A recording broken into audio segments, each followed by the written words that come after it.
Secretary for Pete Hegseth, pinagbantaan ang China at Russia. China na duwag, hindi daw sila sasali sa gulo. Iranian Foreign Minister na wala yung yabang. Kahapon sabi niya walang balang mapag-usap ang Iran sa US. Ngayon nagmamakaawa na. President Trump, inanunsyong hindi na magtatagal pa ang giyera. Ubus na ang lahat ng barko ng Iran. Lahat pinalubog na. Mga ballistic missile at drones ng Iran paubos na rin.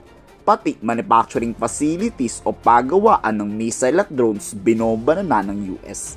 Ganyang kalakas ang Amerika.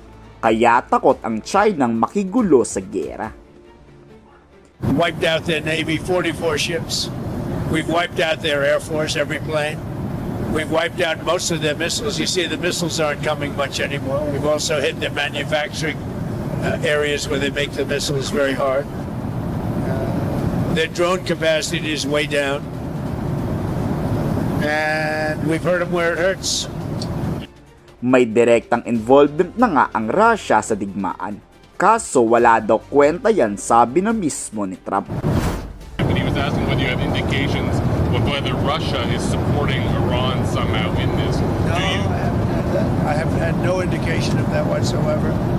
If they are, they're not doing a very good job because Iran is not doing too well. Mahina na ang Iran, pero posible pa rin mag-deploy ang China ng ballistic missile sa Iran. Kaya direktang nagbanta si War Secretary Hegseth. Pinatamaan si Xi Jinping at Vladimir Putin.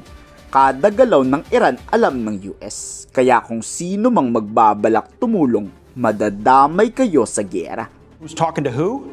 And anything that shouldn't be happening, whether it's in public or back-channeled, is being confronted and confronted strongly. Mauning na duwag na nga. Tinanong kasi ng reporter, anong may tutulong ng China sa Iran-US-Israel conflict? Wala daw. Ayaw daw ng China makisawsaw pa sa gulo. Pakiusap nga lang ng China sa US, itigil na ang illegal na pangbobomba sa Iran. And China are supporting Iran politically and otherwise. This is according to the Iranian foreign minister. Could you tell us what kind of support that China is providing politically or otherwise to Iran? Is there any military or dual-use support? Thank you.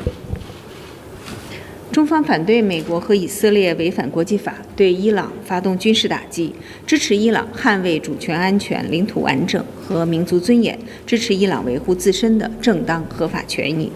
中方一贯主張通過政治外交途徑解決問題，呼籲立即停止軍事行動，防止戰火蔓延外溢，避免局勢進一步升級。 Sa madaling salita, takot talaga ang China sa Estados Unidos. Kayo, ganun din ba ang naisip nyo? Ikomento sa baba ang yung saloobin.